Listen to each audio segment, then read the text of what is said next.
Bismillahirrahmanirrahim. Alhamdulillahilladzi samma nafsahu bil ghaffar yaghfiru dzunuba ibadihi wal auzar. Asyhadu an la ilaha illallah wahdahu la syarika lahus sattar. Wa asyhadu anna sayyidana Muhammadan abduhu wa rasuluhu afdalul akhyar. Allahumma salli wa sallim ala nuril anwar sayyidina maulana Muhammadin miftahi babil yasar wa ala alihi wa sahbihi wa zurriyatihi wa atba'ihi al-abrar, amma ba'd.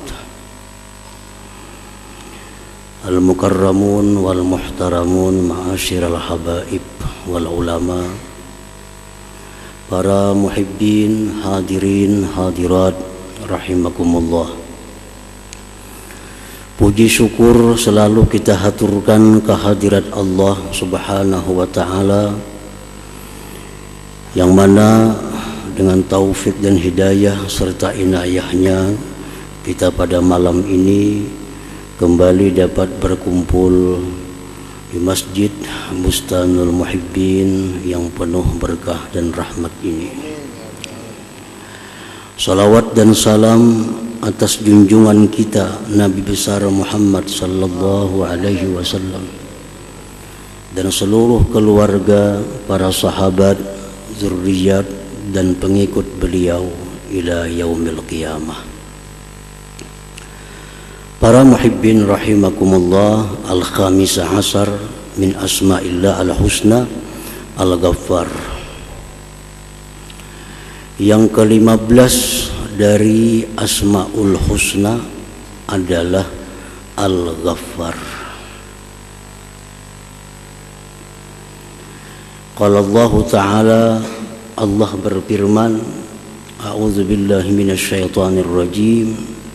Rabbus samawati wal ard wa ma bainahuma al-azizul ghaffar. Tuhan langit dan bumi dan antara keduanya yang maha mulia dan al-ghaffar. Wa qala ta'ala, ala huwal azizul ghaffar. Wa qala ta'ala, astaghfiru rabbakum innahu kana ghaffara. Banyak sekali di dalam Al-Quran Allah menyebut dirinya dengan sebutan nama Al-Ghaffar. Jadi wajib kita percaya bahwa Al-Ghaffar ini salah satu di antara sekian nama-nama Allah Subhanahu wa ta'ala. Qala al-Imam al-Ghazali rahimahullah, al-Ghaffar huwa alladhi azhara al-jamila wa satara al-kabiha wadh-dhunubu min jumlatil kaba'ih allati sataraha bi isbali sitri 'alaiha fid dunya wa tajawuzi an 'uqubatiha fil akhirah. Imam Al-Ghazali berkata, Al-Ghaffar itu adalah yang menampakkan keindahan dan menyembunyikan kejelikan.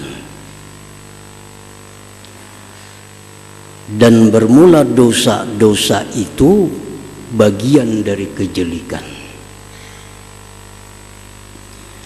Yang Allah tutupi itu dosa-dosa tadi dengan mengulurkan tutupan atas dosa-dosa itu di dalam dunia dan dengan kemaafan dari siksaannya di akhirat nanti.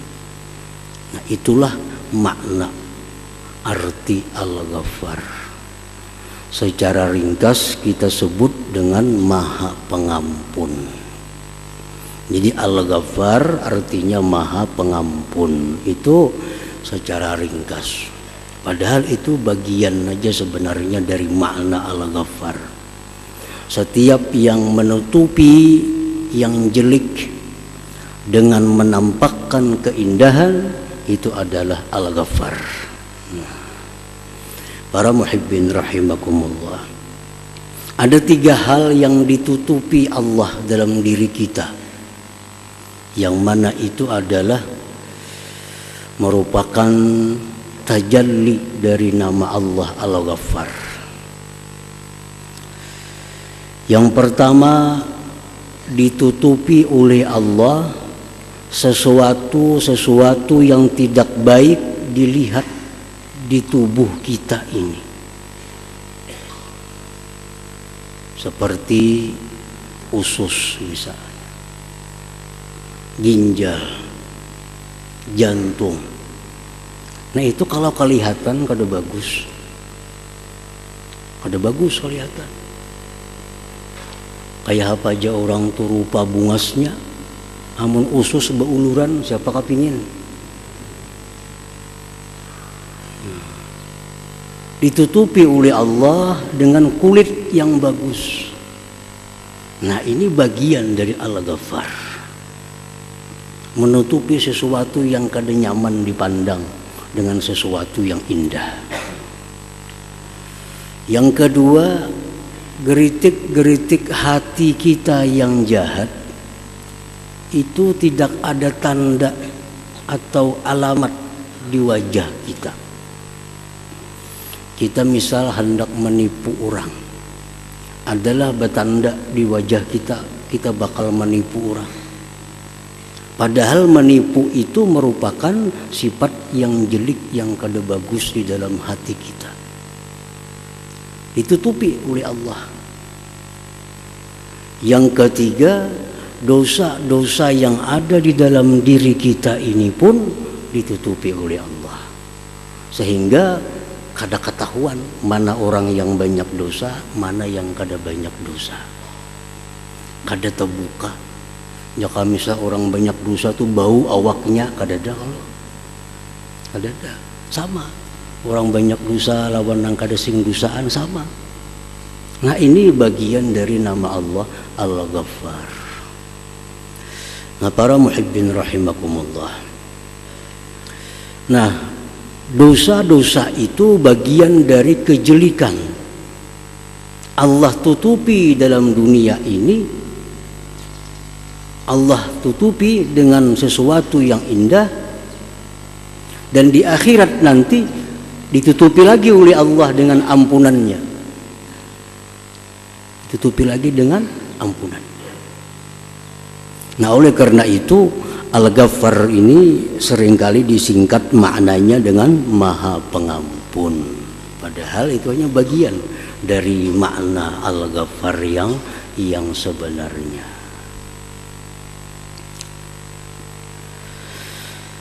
Ada beberapa cara Allah Subhanahu wa Ta'ala yang namanya Al-Ghaffar memberikan ampunan kepada kita.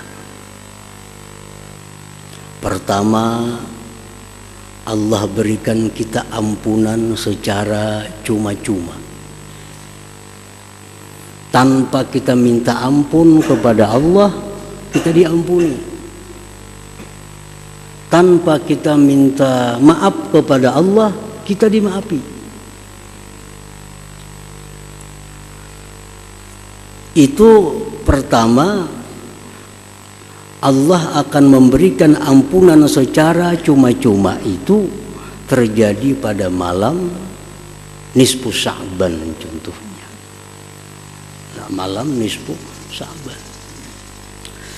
Rasulullah sallallahu alaihi wasallam bersabda, "Yattali'u Allah tabarak wa ta'ala ila khalqihi lailatan nisfi min Sya'ban, fa yaghfiru li jami'i khalqihi illa li musyrikin aw musyahin." Rawahu Ibnu Majah wa Shahahul Albani. Allah menampakkan rahmatnya yang khusus pada malam nisfu Sya'ban itu.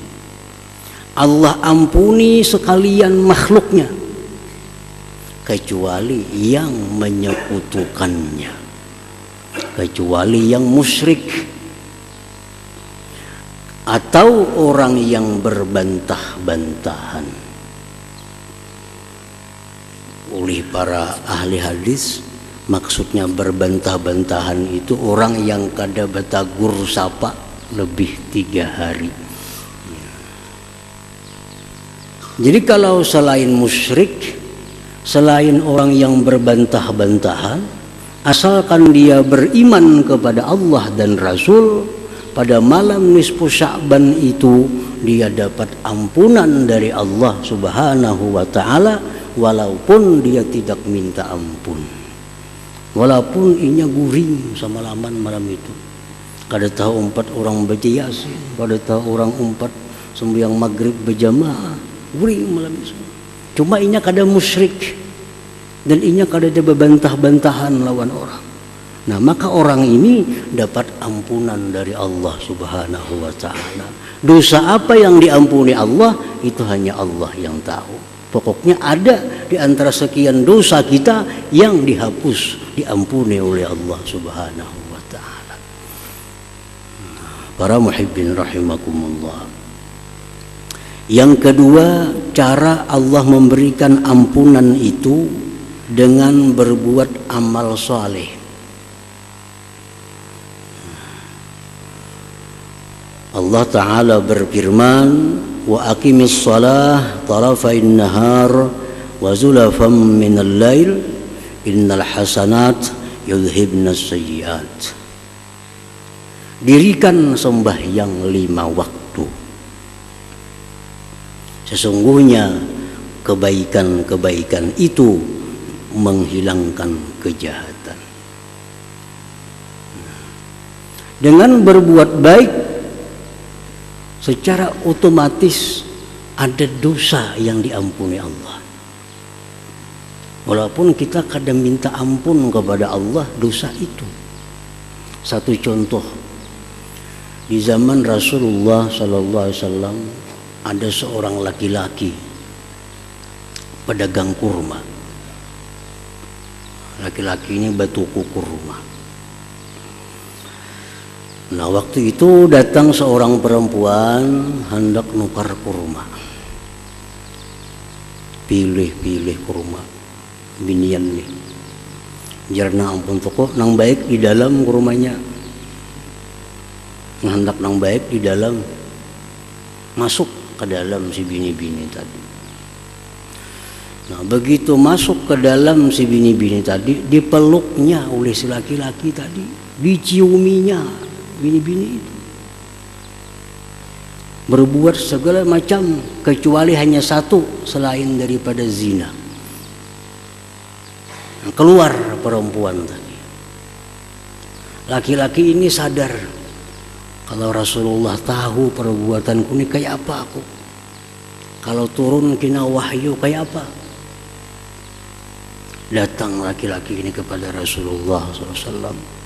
Ya Rasulullah, ulun telah melakukan hal-hal yang kada bagus ini. Dan ulun siap menerima hukuman apapun yang diberikan, asal diridhai oleh Allah dan Rasulnya. Rasulullah pun marah pada waktu itu. Engkau telah berkhianat kepada seorang perempuan yang istrinya sedang berjuang fisabilillah. Ini laki-laki si perempuan sedang jihad. Nah, Nabi kita marah.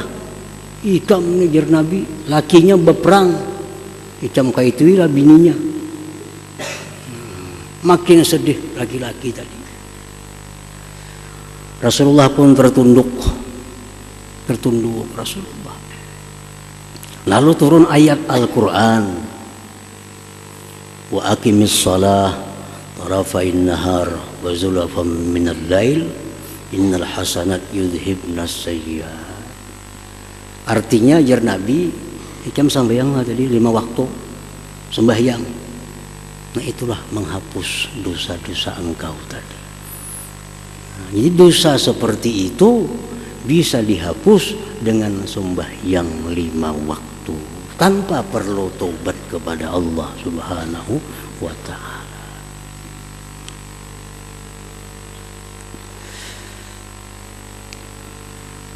Rasulullah SAW bersabda, "Man shama Ramadhana imanan wa ihtisaban ghufira lahu ma taqaddama min dzambihi." Rawahul Bukhari. Barang siapa yang puasa di bulan Ramadan dalam keadaan beriman, mengharapkan ganjaran dari Allah, diampuni baginya dosa-dosa yang lalu. Jadi puasa itu pun menebus dosa-dosa kita.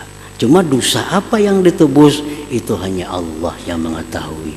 Pokoknya dengan puasa Ramadan banyak dosa yang terhapus dengan sendirinya karena perbuatan baik itu. Para muhibbin rahimakumullah. Nah, jadi itu yang kedua, cara Allah mengampuni dosa kita, Al-Ghaffar ini. Yang ketiga, cara Allah mengampuni dosa hambanya itu dengan taubat yang nasuha. Nah, jadi ini artinya dosa ini kada terampuni dengan malam nisfu Sya'ban. Dosa ini kada terampuni dengan malam Qadar. Dosa ini kada terampuni dengan perbuatan-perbuatan kebaikan. Dosa ini hanya bisa diampuni oleh Allah dengan tobat kepada Allah. Nah, tentu ini dosa-dosa yang dianggap kabair, dosa-dosa yang besar. Apa dosa besar itu? Contohnya seperti berbuat kezaliman kepada sesama. Nah, ini dosa besar. Misalnya kita menggibah orang, menggunjing orang, itu termasuk dosa besar. Ini kada akan hapus dengan sembahyang 5 waktu, kada akan hapus dengan dibawa puasa, kada akan hapus dibawa bersedekah, kada akan hapus dibawa amaliyah Lailatul Qadar, nisfu Sya'ban. Ini hanya terhapus dengan taubat nasuha, dengan taubat yang benar-benar taubat kepada Allah Subhanahu wa taala. Nah, ini kabair, dosa besar. Kalau dosa-dosa besar itu mesti tobat kepada Allah Subhanahu wa taala. Nah, para muhibbin rahimakumullah.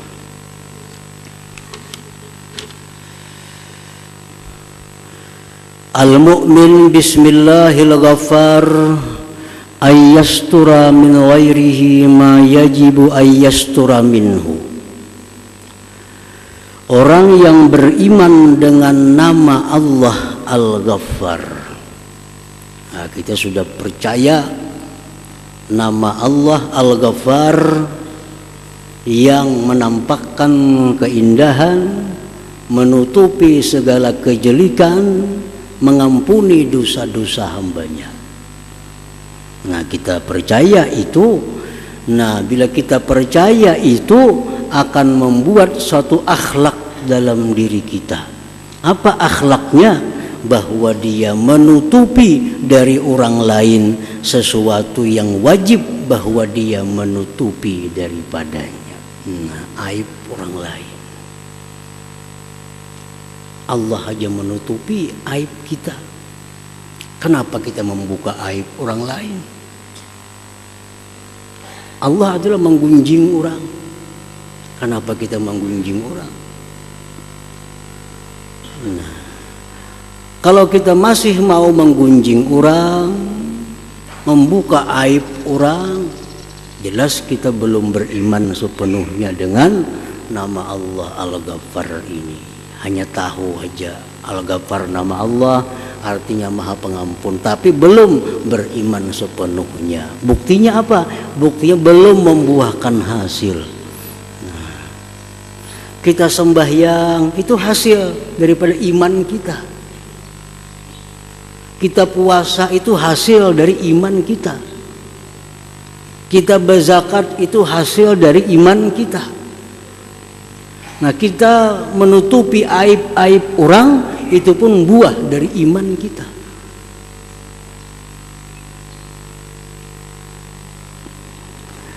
Faqad qala Rasulullah sallallahu alaihi wasallam, man satara aurata akhihil muslim satarallahu auratahu yaumal qiyamah wa man kashafa aurata akhihil muslim kasyafallahu aurata hatta yabdahahu biha fi baitih, akhrajahu Ibnu Majah. Barang siapa yang menutupi aib saudaranya yang muslim. Apa aib itu contohnya? Perbuatan maksiat yang dilakukan oleh kawan kita secara sembunyi, itu aib. Itu aib. Nah, misalnya apa? Kawan kita kada puasa, tapi sembunyi-sembunyi bakal kumur minum, kan ketahuan tuh. Kita aja yang tahu. Nah, jangan dikisahkan lawan orang. Ini tuh kada puasa kada sambil bakal kumur minum. Nah, ini membuka aib. Nah, itu yang dimaksud membuka aib.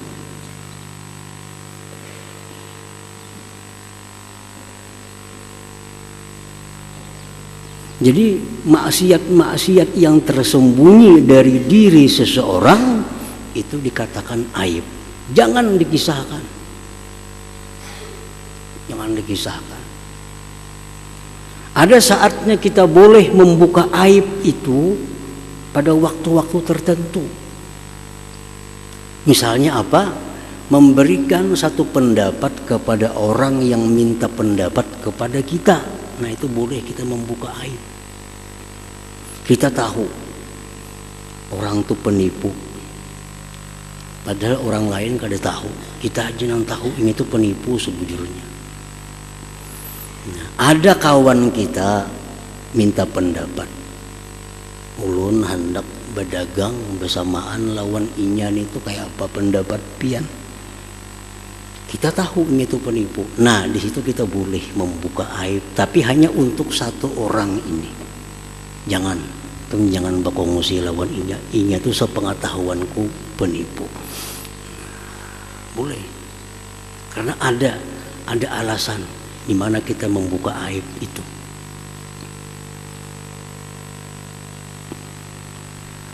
Tapi kalau orang ini sudah maksiatnya terbuka, nah maksiatnya terang-terangan, itu kada aib lagi.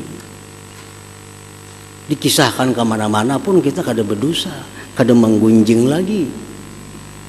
Orang ini sudah kada malu berbuat maksiat di tengah-tengah orang banyak, mabuk di tengah orang banyak, kada puasa berupo di mana-mana misalnya. Itu sudah hilang malu. Nah, orang yang hilang malu ini bukan satu aib bagi dirinya, itu kita kisahkan ke lain, bukan membuka aib orang, karena inya sendiri sudah membuka aibnya itu kada jadi masalah. Yang jadi masalah ini orang yang berbuat maksiat dan dia sembunyikan maksiatnya, tapi kita tahu, nah jangan dibuka aibnya itu. Para muhibbin rahimakumullah, kita tahu umpamanya bini-bini ini berselingkuh lawan laki-laki lain, padahal ada lakinya. Jangan diberitahu. Kalau hanya kita yang tahu, kita yang tahu ini tuh berselingkuh lawan laki-laki lain, kada boleh kita mengisahkan ini kemana jua pun, kada boleh. Itu aib bagi dirinya.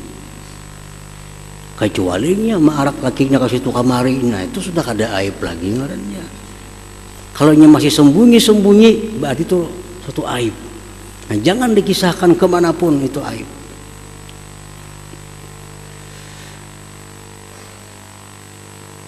Nah, jadi itu pengertian aib.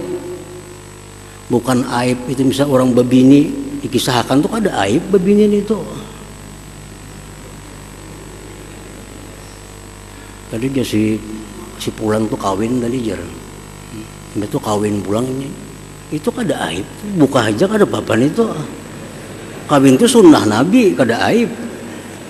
Bukan keaiban yang mesti dijaga. Ya kada salah itu. Misalkan pada bebini pulang nyuruh si anu bebini pulang, itu lain aib. Pada papa ngisahkan itu tuh sunnah Nabi. Baik lagi dikisahkan ke sana kemarin itu.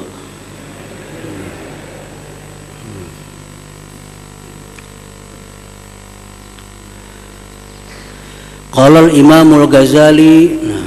Jadi tadi siapa yang menutupi keaiban saudaranya yang muslim, Allah tutupi aibnya pada hari kiamat. Hari kiamat disimpan Tuhan aib kita. Bahkan menurut pensarah hadis ini, orang yang dalam dunia itu menjaga, memelihara, menutupi aib saudaranya, di akhirat nantinya dia akan dihisap oleh Allah di suatu tempat yang tidak dilihat dan didengar oleh orang lain. Di sidang, tapi di tempat yang kada diketahui oleh orang lain. Orang lain kada mendengar, kada melihat. Jadi apapun aib yang dibongkar oleh Allah, orang lain kada tahu. Karena dia dalam dunia suka memelihara, menutupi aib sesamanya itu. Wa man kasyafa aurata akhihil muslim kasyafallahu auratah. Siapa yang suka membuka aib sesama muslim, nah Allah buka nanti aibnya. Aib seorang pun tak buka sorangannya kayaknya. Sehingga Allah permalukan dia dengan aibnya itu di rumahnya sendiri. Walaupun di rumah aja bakurung kada nang tahunya orang. Padanya tuh kada puasa kada nang tahunya. Bininya kada tahu padanya kada puasa. Tapi karena ingin suka membuka aib orang lain, ketahuan kayaknya akhirnya. Walaupun dia diam di rumah. Nah, siapa yang membuka aib saudaranya muslim, Allah akan buka auratnya sehingga Allah permalukan dia di dalam rumahnya sendiri. Nah, para muhibbin rahimakumullah. Qala al-Imam al-Ghazali wal mughtab wal mutajassisu bimu'zalin an hadal waspi. Orang yang suka menggibah, ujar Imam Ghazali, orang yang suka menggibah, orang yang suka mencari-cari kesalahan orang lain, jauh daripada beriman dengan Al-Ghaffar ini. Aib-aib orang lain dicari, kesalahan orang ditutupi lagi, ini dicari-cari kesalahan orang. Nah ini orang jauh sekali daripada beriman dengan nama Allah Al-Ghaffar ini. Wa innamal muttasibu bihi man la yubsi min khalqillahi ta'ala illa ahsana ma fihi. Orang yang beriman dengan Al-Ghaffar, orang yang tidak membuka dari makhluk Allah kecuali yang terbaik pada makhluk Allah itu. Wala yanfaqu makhluqun an kamalin wa naqsin wa an qubhin wa husnin. Dan makhluk itu kada terlepas daripada baik dan jelek. Makhluk manapun, apapun makhluk itu, kada terlepas dari kebaikannya, ada kejahatannya. Nah, orang yang beriman dengan nama Allah Al-Ghaffar, dia selalu melihat yang baiknya, membuka yang baiknya, menutupi yang aibnya, menyebut yang baiknya, diam terhadap yang tidak baiknya. Itu Al-Ghaffar. Para muhibbin rahimakumullah, Nabi Isa alaihissalam suatu hari lewat dengan sahabatnya jalan, bertamu lawan bangkai anjing. Kalau ujar sahabat Nabi Isa, mau bau buruknya bangkai anjing ini. Nah, itu kan menyebut yang kada bagus tuh, bau buruknya bangkai anjing. Apa jawab Nabi Isa? Ujar Nabi Isa, alangkah putihnya gigi anjing ini. Alangkah putihnya gigi anjing ini. Itu yang terbaik.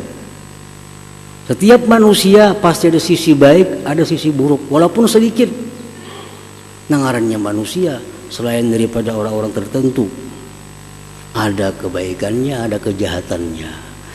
Nah, paman taghafala anil maqabih wa zakaral mahasin fahuwa dunasibin min hadzal wasfi. Orang yang tidak melihat, melalaikan, melingahkan kejelikannya dan hanya menyebut kebaikan-kebaikannya, itulah orang yang beriman dengan nama Allah Al-Ghaffar ini.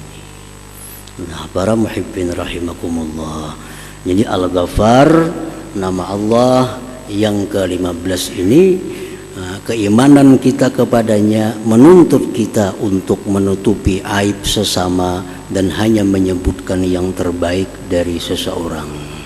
Nah, kemudian yang ke-16 insyaallah Al-Qahhar. Ila hadratin Nabi sallallahu alaihi wasallam Al-Fatihah.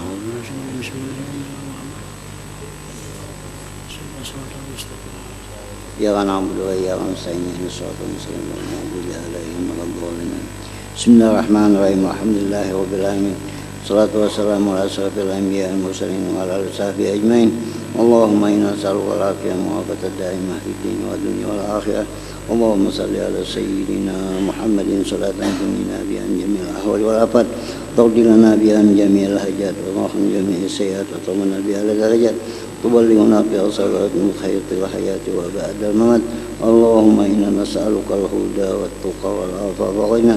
اللهم إنا نسألك التوبة والتوفيق والهداية والاستقامة والحسن الخاتمة. اللهم من خير ما سألك عبدك نبيك محمد صلى الله عليه وسلم. استجاب عبدك نبيك محمد صلى الله عليه وسلم. المستعان عليك البلاغ ولا حول ولا قوة إلا بالله العلي العظيم. ربنا تقبل منا إنك أنت السميع وتب علينا إنك أنت التواب الرحيم. ربنا آتنا في الدنيا حسنة وفي الآخرة حسنة وقنا عذاب النار. صلى الله على سيدنا محمد وعلى آله وصحبه وسلم.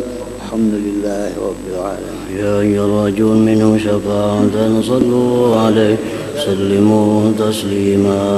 اللهم صل وسلم وبارك عليه وعلى